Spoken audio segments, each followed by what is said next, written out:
Chapter 6, Lecture 1.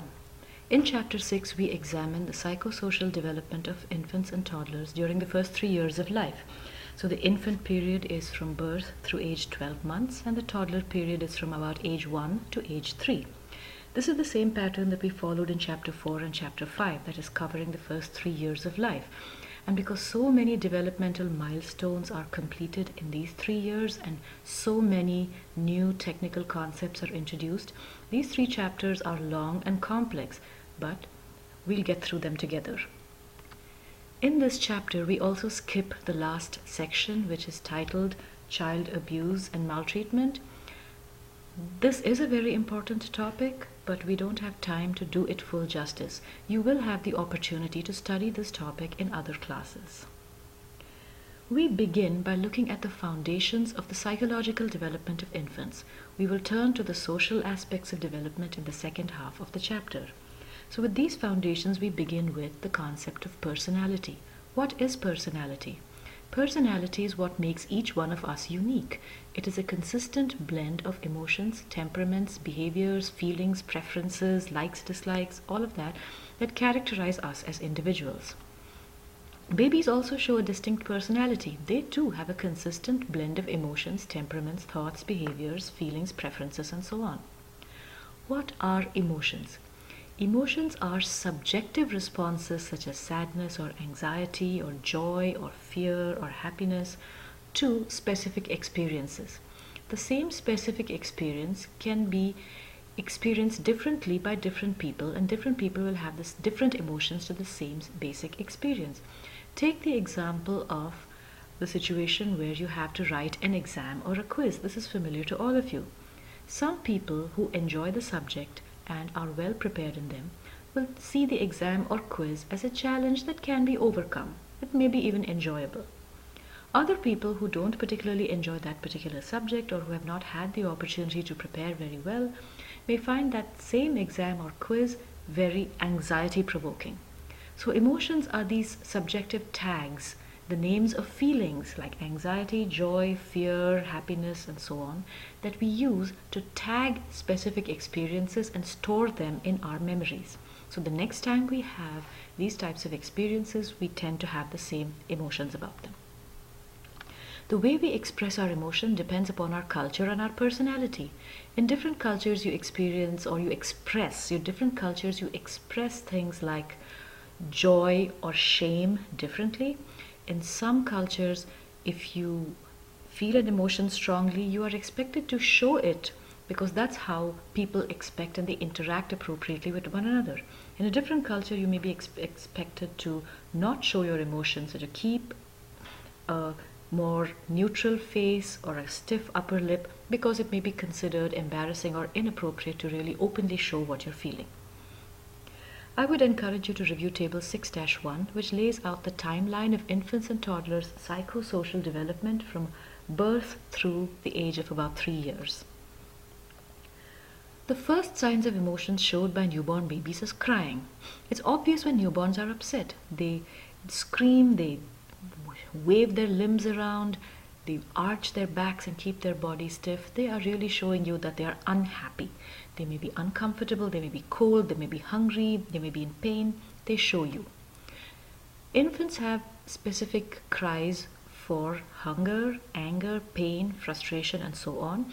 And when you are taking care of an infant, the infant will very quickly train you to know what exactly the infant is feeling at that particular time because of the unique types of cries that they will have. Some people wonder whether you can spoil a baby by responding to their crying. They think that, children have to grow up and learn to be independent and it's never too early to start. And if you run and pick up the baby and soothe it every time it cries, it will never learn how to self-soothe or self-regulate or become independent. This is actually incorrect. Infants have to trust their environment because they are helpless. Prompt and sensitive response teaches the infant that they can trust their environment.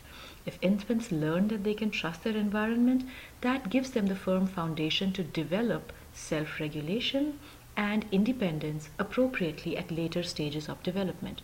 So you cannot spoil a baby. You might wait for a minute or two to see if the baby is just, okay and will self-soothe and calm down. But it is very important to respond promptly and sensitively when an infant is crying.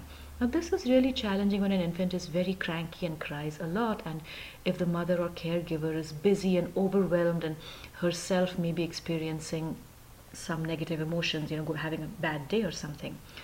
But if the mother recognizes that and trains herself to be more sympathetic and sensitive and prompt and gets some support, like gets other people to help her with other things or with taking care of the baby, then together they can complete this very important response to the baby to be prompt and sensitive when the baby is crying.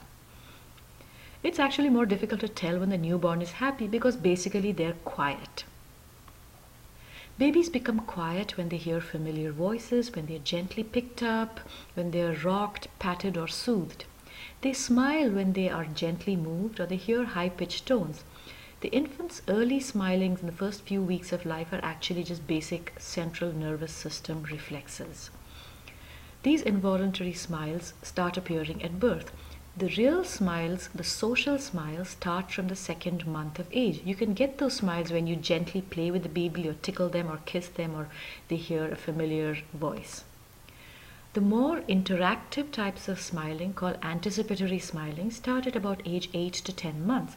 This is a form of communication in which infants actually look at a toy or look at something that they like, and then they look at their caregiver and smile.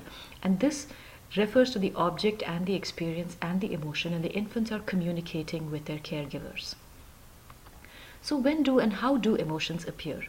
Emotions progress from more simple emotions to more complex emotions in an orderly way.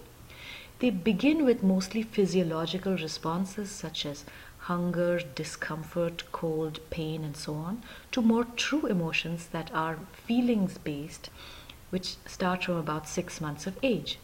And I encourage you to look at figure 6-1. The early reactions are to events that have meaning for the infant.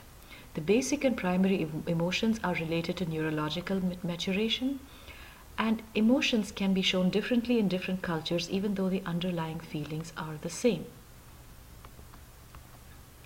So in the beginning, infants start developing more true emotions when they develop self-awareness.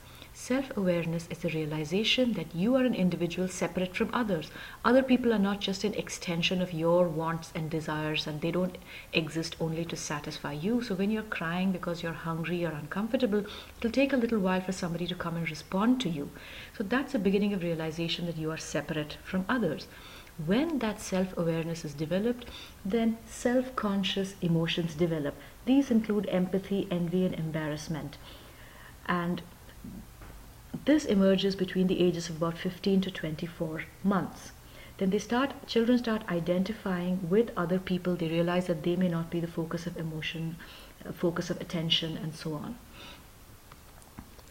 Then self-evaluative emotions develop after self-consciousness, and they require self-consciousness. Self-evaluative emotions include embarrassment again, pride, shame, and guilt, and you realize that people may be evaluating you and judging you, and you evaluate yourself. So this requires self-awareness, self-consciousness, and the knowledge of socially accepted behaviors. Children compare their own thoughts and behaviors against what is socially acceptable. They've started learning and observing the rules of behavior, and then they realize whether they are measuring up or not. Emotional development depends also on the growth and development of the underlying hardware of the brain. In the first 3 years of life, there are 4 major shifts that occur. The cerebral cortex becomes more functional, the frontal lobes interact with the limbic system. The limbic system is the seat of emotional reactions. Infants develop self-awareness and consciousness, and hormonal changes also come about which enable and support evaluative emotions. Again, in this section, you don't need to know a very great level of detail. You just need to be aware that brain growth and hormonal development support and enable emotional development. So it's literally before this age, infants and children are unable to experience more complicated emotions because they don't have the basic brain structure to do that.